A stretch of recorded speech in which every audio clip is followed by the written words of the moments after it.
बोलिए आचार्य श्री 108 विष्णु सागर महाराज की जय हो। जय बोलिए परम पूज्य मनीष श्री 108 अनुपम सागर महाराज की जय हो। जय बोलिए परम पूज्य मनीष श्री 108 समस्त सागर महाराज की जय हो। जैसा कि आप सभी को विदित है कि परम पूज्य मनीष श्री 108 अनुपम सागर जी समस्त सागर जी महाराज का चतुर्मास सहारनपुर में हुआ था। और मैं आपको क्या बताऊं, वो 6 महीने सहारनपुर समाज के हम सभी श्रावकों के कैसे निकले, वो हम सभी श्रावकों को ऐसा अनुभव हुआ जो कि हमें जीवन में कभी ऐसा अनुभव हो नहीं सकता।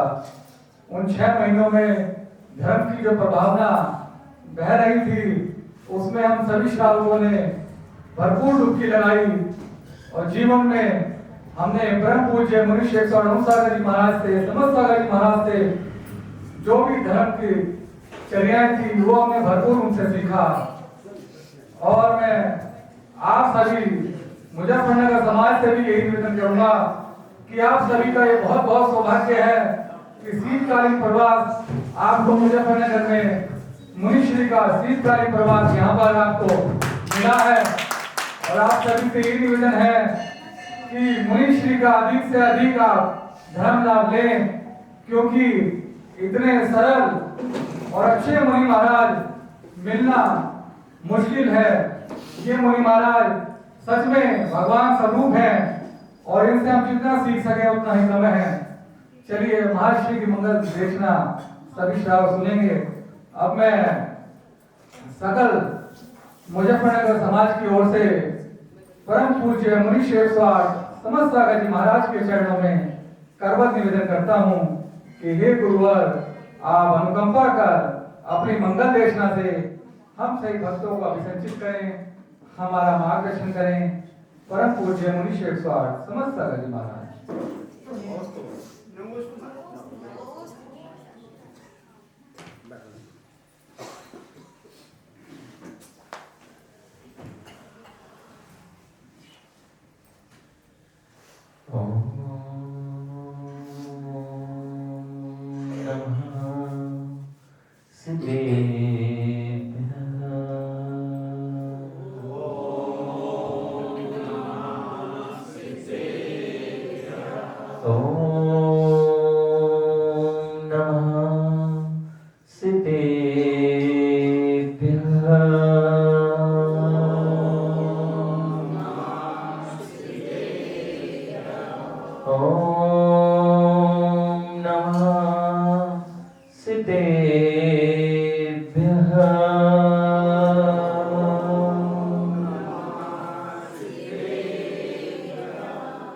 तज्जयति परम ज्योति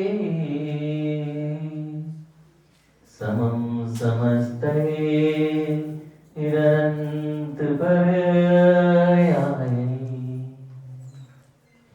दर्पणतलेव सकला प्रतिफलति पदार्थ मालिका यत्र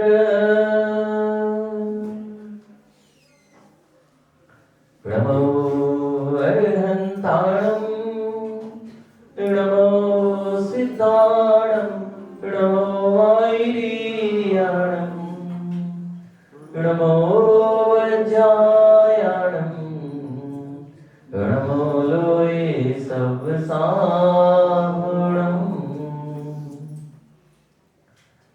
बोलिए अनंत अनंत सिद्ध परमाष्टि भगवान की जय हो।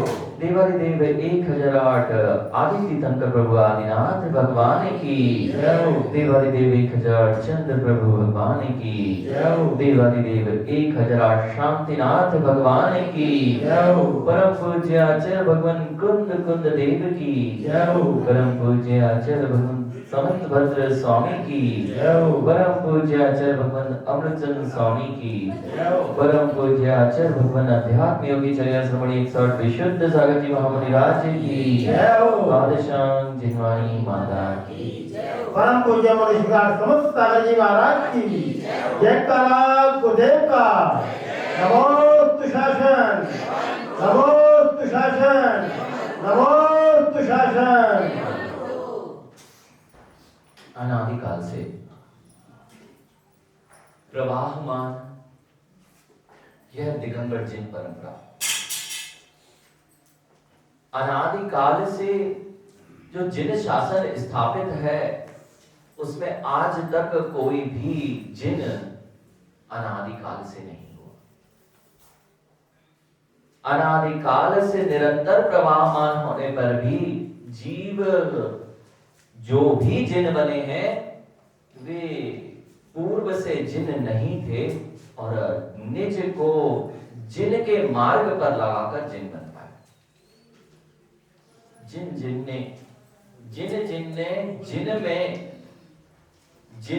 निज बिंब और निज में जिन बिंब देखा है वे ही जिनेंद्र बन पाए हैं। जिनके अंतरंग में कभी जिन नहीं दिखाई गए वे कभी जिन नहीं बन पाते, और जो निज को जिन जैसा नहीं देख पा रहे हैं वे कभी भी जिनेंद्र भगवान के समान जिनेंद्र नहीं बन सकते। निज में जिन दिखने लग जाए और जिन बिंबों में निज बिंब दिखने लग जाए, किसी का नाम जिन शासन है। आज तक जितने जिनेंद्र हुए हैं वे सब के सब बिना पुरुषार्थ के, बिना यत्न के, बिना उपाय के आज तक कोई भी सिद्ध नहीं हुए। जितना पुरुषार्थ लौकिक भौतिक वस्तुओं के, संसारी वस्तुओं के प्रति चलता है, यदि वही पुरुषार्थ की धारा बदल दी जाए तो यह जीव संसारी न रह के संसारातीत हो सकता है। जिन बिंब यही तो उपदेश दे रहे हैं कि जो मैं हूं वर्तमान में, पूर्व में मैं तुम जैसा था। उपाय सिद्ध डॉक्टर साहब, जिन शासन उपाय सिद्ध को सिद्ध मानता है, अनुपाय सिद्ध ईश्वर की यहां पर कल्पना नहीं है।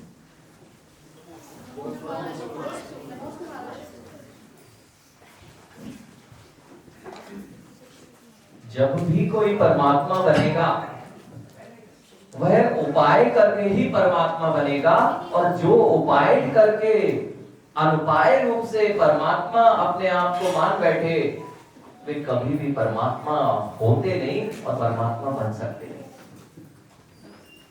यह अनंत दर्शन, यह जिन शासन, यह जिन दर्शन यही आपसे कह रहा है जैन दर्शन कि प्रत्येक जीव उपाय से सिद्धि को प्राप्त कर सकता है। उपाय सिद्ध की सिद्धि अगर कहीं होती है तो जिन दर्शन में है, अनुपाय सिद्ध की सिद्धि नहीं है। क्या उपाय किया जाए कि निज को भगवान बना सका जीव। निज को जिन बनाने का भी उपाय होता है। यही उपाय आपको यहाँ पर पुरुषार्थ किस बात का किया जाए कि सिद्धि हो जाए। पुरुषार्थ सिद्धि उपाय। पंडित जी, यह उपाय शब्द जुड़ा हुआ है, इस ग्रंथ में ही उपाय शब्द जुड़ा हुआ है, और पुरुषार्थ अर्थ धर्म काम मोक्ष, धर्म अर्थ काम मोक्ष, ये 4 पुरुषार्थ होते हैं। इसमें से उपाय यदि किसी पे करना है तो धर्म और मोक्ष पुरुषार्थ का तुम्हें उपाय करना चाहिए। जब तक आपकी दृष्टि उपायों पर नहीं जाएगी तब तक आप जो कार्य को सिद्ध करना चाहते हैं वे सिद्ध नहीं होने वाले।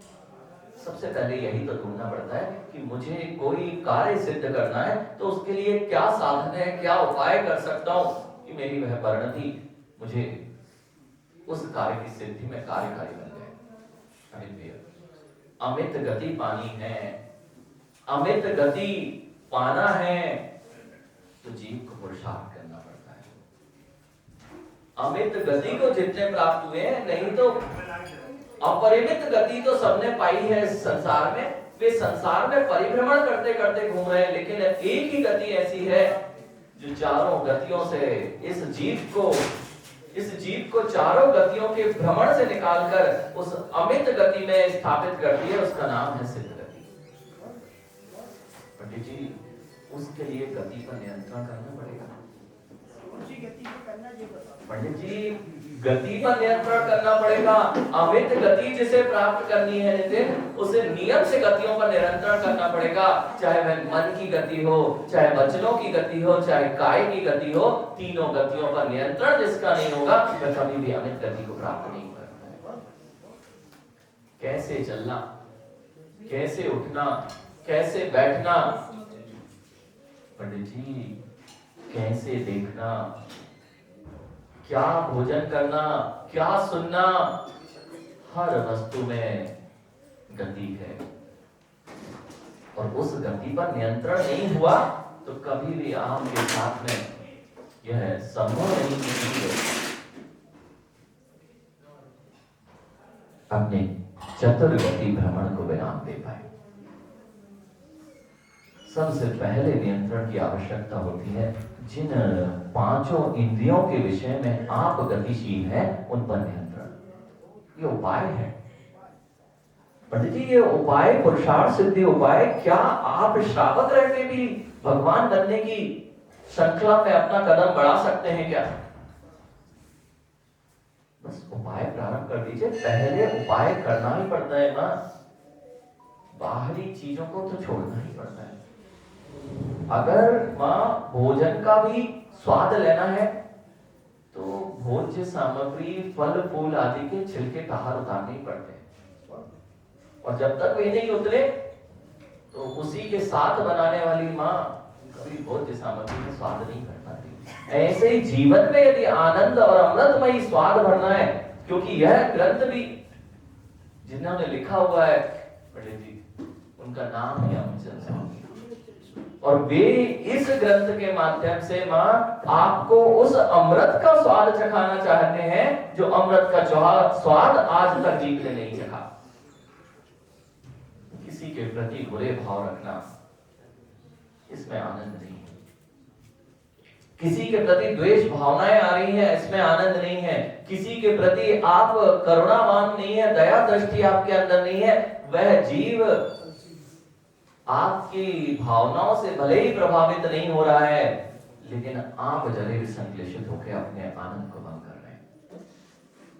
पंडित जी, हिंसा जो करते हैं वे हिंसा कर पाए या ना कर पाए, स्वयं में पीड़ित जरूर है। और अहिंसा करनी नहीं पड़ती, अहिंसा करनी नहीं पड़ती पंडित जी, अहिंसा करनी नहीं पड़ती। हाँ, अहिंसा करनी नहीं पड़ती। जिस समय आपके भाव अहिंसा में हो जाए, आप किसी जीव की रक्षा करने नहीं जा रहे हैं तो भी महाअहिंसक हैं। जिनेंद्र भगवान ने किसी की रक्षा नहीं की, जिनेंद्र भगवान किसी की रक्षा नहीं करने जा रहे, फिर भी उनसे बड़ा अहिंसक इस जगत में कोई नहीं। क्योंकि जिन्होंने अपने परिणामों की रक्षा कर ली है, जिन्होंने अपने परिणामों पर ही हिंसा वृद्धि की पर रोक लगा दी है, वह कभी भी दूसरे पर अहिंसा करता नहीं देखा जा रहा है तो भी वह उससे बड़ा अहिंसक इस संसार में कोई नहीं है। आज यही समझा रहे हैं मां, कम से कम जिस दर्शन में आप खड़े हुए हैं, उन जिनेंद्र प्रभु की महिमा जिस दिन आपको आ जाएगी, उस दिन आपकी भोगों के प्रति आसक्ति कम हो जाएगी। भोगों के प्रति आसक्ति इसलिए कि मैं ये सोचता हूं कि मेरे जिनेंद्र भगवान भोग नहीं कर, भोगों की वृत्ति इस जिनेंद्र भगवान के। आप यह सोचें कि मैं जो यहाँ पर नैवेद्य पंडित जी लाके चढ़ाए और नैवेद्य भगवान का भोग है, अरे ये भोगों से छुटकारा मिल जाए इसलिए तो नैवेद्य चढ़ाया गया है। और जिसको चढ़ाया गया है वह भोगवान नहीं है, भोग उपभोग से रहित जो हो चुका है वही तो भगवान है। भोग उपभोग से रहित जिसको भोगों में आसक्ति छूट नहीं रही है, तो आज आचार्य भगवान कह रहे हैं तुम्हारी भोगों में आसक्ति नहीं छूट रही ना, कम से कम बाहर का छिलका तो निकाल दो, स्वाद लेना चाहते हो तो।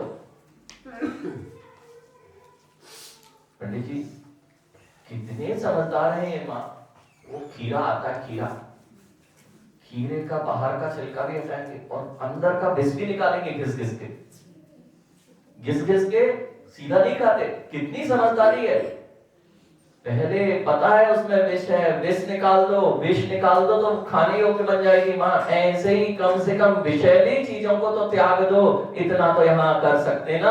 आपको खीरा खाने अभी मना नहीं कर रहे, लेकिन कम से कम विषैला पदार्थ तो निकाल दो जो तुम्हें हानिकारक हो सकता है। रवि भैया, ये भोगों को भोग की सामग्रियों का नियंत्रण क्यों कहा गया? आज आचार्य भगवान कह रहे हैं आपसे, जिन चीजों में जीवों का बहुघात होता है, अल्प फल बहु विघातान। पंडित जी, अल्प फल मिल रहा हो और बहुत जीवों का विघातन हो रहा हो, वह वस्तु त्याग देने योग्य है। 4 प्रकार के मकार कह गए पंडित जी, मांस, मधु, मद्य और नवनीत, मक्खन। जिसे इसलिए 4 मकार है और चारों में जीवों का बहुघात होता है। इसलिए जिन शासन में जन्मा हुआ बालक 8 प्रकार में जो अष्ट मूल गुण हैं, उनमें 3 मकार, मध्य, मांस, मधु का त्यागी और 5 अणुव्रतों का सेवी होता है, उसमें मक्खन भी निहित हो जाता है। मक्खन मां अंतर मूर्त से ज्यादा यदि मक्खन को रख दिया गया है। आचार्य भगवान ये कह रहे हैं, नवनीतम च त्याज्यम योनि स्थानम प्रभूत जीवानाम यदवापि पिंड शुद्ध विरुद्धम अभिधीयते किंचित अभी। जिसमें जीवों का योनि स्थान बनता हो, ऐसे द्रव्य तो मत खाओ जो तुम्हें अभी हानिकारक करे, भविष्य में उन जीवों के घात का फल बहुत अधिक मात्रा में तुम्हें हानि पहुंचाए। अमूल का तो खा सकते हैं ना। क्या पंडित जी? अमूल का, हाँ, जिसको अपना मूल घटाना हो इस अमूल खाओ। जिनको अपना जीवन का मूल समाप्त करना हो, वे सब ऐसे अभक्ष द्रव्यों का सेवन करें। इतने ही नहीं मां, आपको लगता जरूर है कि जिन शासन में बहुत मर्यादाएं हैं, जिन शासन में कितनी शुद्धि ध्यान रखना पड़ती है। पंडित जी, जितनी मांस मदिरा बनती है, कैसे बनती है? कभी भैया, जितनी भी ये मदिरा बनती है, वह किससे बनता है?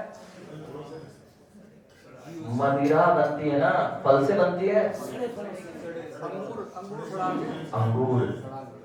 लेकिन सबसे ज्यादा यदि मदिरा बनती है ना, तो गेहूं से बनती है। हर द्रव्य से मदिरा बनती है। पंडित जी, जौ, मक्का, गेहूं आप जाके देखेंगे ना, तो सबसे ज्यादा अंगूर की तो अपन ने प्रसिद्धि सुन रखी है, क्योंकि अंगूर स्वयं में महुआ, देशी और जितने ये अन्न है, उनसे सबसे मदिरा बनती है। बस मदिरा बनने के लिए कुछ नहीं करना पड़ता है। मदिरा बनने के लिए वस्तु को सड़ाते जाइए, उसमें मादक बना उत्पन्न हो जाएगा।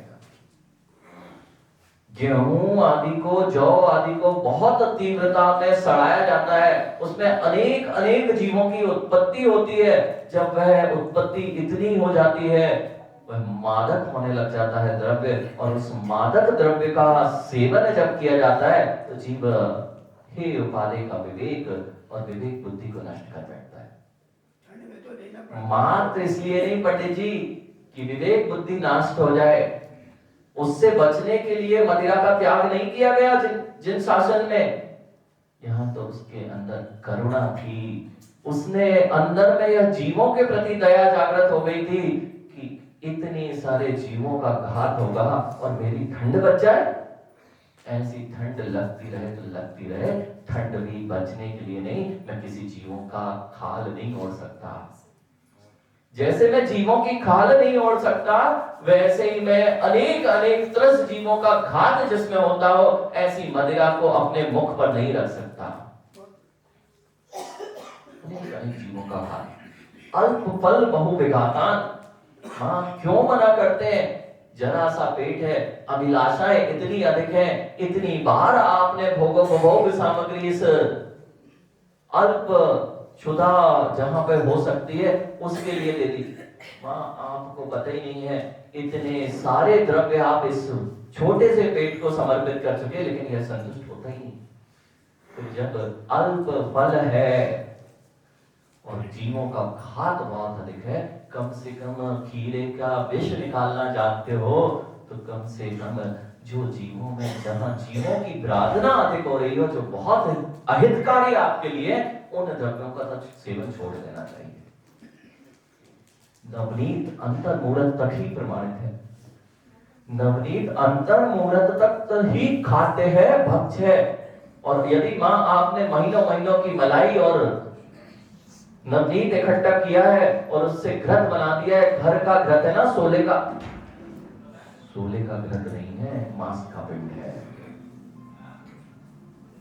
योनिभूतम नवनीतम च त्याज्यम, नवनीत को भी त्याग कीजिए। इस भोगों को भोग परिमाण व्रत के अंदर आचार्य भगवान कह रहे हैं कि जिन द्रव्यों में योनिभूत स्थान है, नमन अमन, ये जो मुनिराज है ना, आप कोई सामग्री दे दें हाथ में, ऐसे ही नहीं खा जाते। यत्न वृद्धि, आपको लग रहा है हाथ में जो दिया वो ले लिया, अरे उनको यह भी बात है कि तुमने जो दिया है, यदि उसमें एक बीज भी आ गया है और वह योनिभूत है तो वह बीज नहीं लेते। पंडित जी, बीज यदि योनिभूत है, यदि पका हुआ बीज नहीं है, यदि सब्जी में है, वह पक चुका है, अब योनिभूत नहीं है, वह पुनः पुनः अंकुरित नहीं हो सकता। और हम इतने मुनिराज की चर्या देखें, एक एक बीज को बचा रहे हैं, और हम ऐसे हो गए कि सुबह से पंडित जी अब तो फैशन आ गया अंकुरित खाद्य सामग्री खाने का। कितने सारे जीवों के लिए तुम अपनी एक दिन की रक्षा भी नहीं होती, अपने पेट की, पूरे जीवन की, ऐसे अनेक जीवों को तुम नष्ट कर देते हो।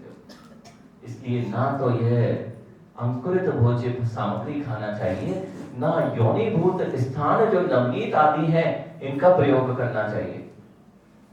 ये भी नहीं कर पाए तो जीवन में कड़वे खीरे की भोग तुम्हारे चल रहे हैं और तुम सोच रहे हो कड़वा बनना है। कड़वा भोजन, कड़वा अशुभ चीजों को ही तो छोड़ने बोल रहे हैं, शुभ चीजों को कहां छुड़वा रहे हैं अभी? अशुभ को तो छोड़ सकते हो ना, इससे कष्ट होगा ना? आपको कष्ट नहीं होगा, आपका कष्ट निवारण होगा, और जिन्हें आप कष्ट दे रहे थे उनका भी कष्ट निवारण हो जाएगा। पंडित जी यही तो ये कह रहे हैं आचार्य भगवान, जिन जिन चीजों से आपको कष्ट होने वाला है उन चीजों का त्याग कर दीजिए। आपको कष्ट होने वाला है, किसी को हिंसा करेंगे, नियम से जेल जाना पड़ेगा, अनुव्रत क्यों धारण करना है? पंडित जी अनुव्रत क्यों धारण किए जाते हैं? पांचों अनुव्रत आपकी रक्षा करने वाले हैं और कष्टदायी नहीं है, कष्ट के निवारण के लिए है। किसी जीव को मारना अच्छी बात है क्या? तो किसी जीव को नहीं मारना यह श्रेष्ठ है ना। करना क्या है, अगर अपनी रक्षा चाहते हो तो किसी जीव के प्रति हिंसा के परिणाम भी नहीं आने देना। अनुव्रत क्या है? ये 5 अनुव्रत जो जीव के जीवन में अष्ट मूल गुण के रूप में माने गए हैं पंडित जी। जैन श्रावक, लड़ाई भी हो जाए ना पंडित जी, लेकिन लड़ाई हो जाए तो कहते हैं बनिए का बेटा है, गड़ी ईंट उठा के मारेगा, गड़ी ईंट उठा के मारेगा। क्यों? किसी से संवाद हो गया है, क्रोध आ रहा है, लड़ाई हो गई है, हाथापाई पे बात उतर आई है, हाथापाई पे बात उतर आई है, अब सामने वाले का घात प्रतिघात की चर्चा हो रही है। पंडित जी बनिए का बेटा है, सामने वाले का घात भी करना है तो इतना विवेकवान है, जब तक मैं बड़ी ईंट उठाऊंगा तब तक ये निकल जाएगा, मैं भी बच जाऊंगा वो भी बच जाएगा। ये विवेक जिन शासन में जन्मे बच्चे के पास है, जब भी वह प्रवृत्ति करेगा यत्न पूर्वक प्रवृत्ति करेगा। मच्छर को मारेगा नहीं मां, उसने तो अपने जीवन के लिए आपके रक्त को थोड़ा सा लिया था, आपने तो उनका रक्त ही बहा दिया। हाँ, कितने निर्दयी हैं। वह निर्दयी नहीं था, आप निर्दयी हैं कि अपने लिए, अपने जीवन के लिए अनेक जीवों का घात करने तैयार हो जाते हैं। क्या मां बिना चमड़े की वस्तुओं का आपका जीवन नहीं चल सकता क्या? और नहीं चल सकता